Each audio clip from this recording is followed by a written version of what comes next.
Hello friends, doctor Dipankar. একটা newborn baby, আজকে 18 দিনের একটা বেবি আছে। তো ওর মা একটা সুন্দর একটা কোশ্চেন আমাকে জিজ্ঞেস করেছে যে এই ছোট বেবিকে কবে থেকে আমরা জল দিয়ে স্নান করাতে পারবো ভালো করে। হ্যাঁ, একটা গাবলার মধ্যে জল নিয়ে, গরম জল নিয়ে কবে থেকে আমরা জল দিয়ে স্নান করাবো, এটা অনেক মায়েদের কোশ্চেন থাকে। তো তার জন্য আমি এই ভিডিওটা করছি। This is very very important.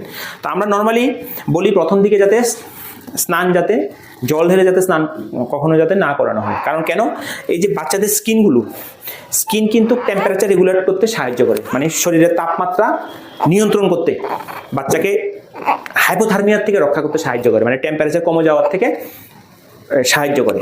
ঠিক আছে, তো আমরা যদি বাচ্চাকে যদি জলের মধ্যে বসিয়ে যদি স্নান করাই প্রথম দিকে, তাহলে এই স্নান করানোর সময় প্লাস ওর যে জামা কাপড় এগুলি যে আমরা চেঞ্জ করব, এই চেঞ্জ করতে অনেকটা সময় চলে যায়।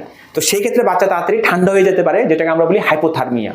আর বাচ্চা যদি একবার হাইপোথার্মিয়া ডেভেলপ হয়, অনেক ধরনের কমপ্লিকেশন হয়। কারণ প্রথম দিকে নিউবর্ন বেবিরা they are more prone to develop hypothermia হয়ে গেলে বাচ্চা খারাপ হয়ে যাবে, বাচ্চার শরীরে ইনফেকশন হবে, প্লাস বাচ্চার শরীরে সুগার কমে যাবে, হাইপোগ্লাইসিমিয়া হবে, বাচ্চা ক্যালোরি কমে যাবে, ওয়েট গেইন হবে না, এই ধরনের প্রবলেম হবে।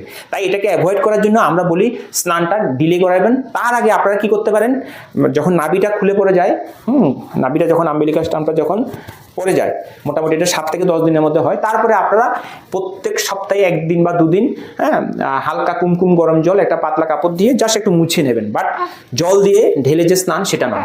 সেটা আমরা মোটামুটি বলি বাচ্চার যখন ঘাস শক্ত হয়ে যায়, মোটামুটি 3.5 থেকে 4 মাস লাগে ঘাস শক্ত, বা আমরা যদি ওয়েটের হিসেবে বলি মোটামুটি 5 থেকে 6 কেজির উপরে হয়ে গেলে আপনারা তখন থেকে আপনারা স্নান করাতে পারবেন।